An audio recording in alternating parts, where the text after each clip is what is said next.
అందరికీ praise lord. ఫిబ్రవరి 20 ఈరోజు దేవుని వాగ్దానము. నీతిమంతులు ఆశించినది వారికి దొరుకును. సామెతలు 10వ అధ్యాయము 24వ వచనము. నీవు సేవిస్తున్న పరలోకపు తండ్రి నీతిమంతుడైన దేవుడు. ఆయన బిడ్డగా జీవిస్తున్న నీ జీవితంలో ఆయన నీతి నీలో కనిపించినట్లయితే నిన్ను చూసిన పరలోకపు తండ్రి ఎంతో ఆనందిస్తాడు.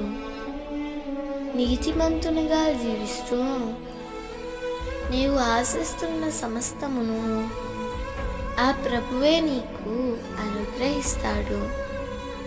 అందుకే ప్రభువు ఇలా సెలవిచ్చారు, నీతి కొరకు ఆకలి దప్పులు గలవారు ధన్యులు, వారు తృప్తిపరచబడుతురు. దేవుని నీతి కొరకైన ఆకలి నీలో ఉన్నందున ఆయన తప్పక నిన్ను తృప్తిపరుస్తాడు.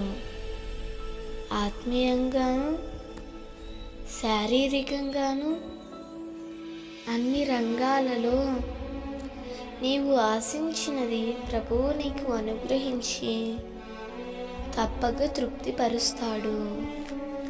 దేవుని కొరకు నీతిగా జీవించు.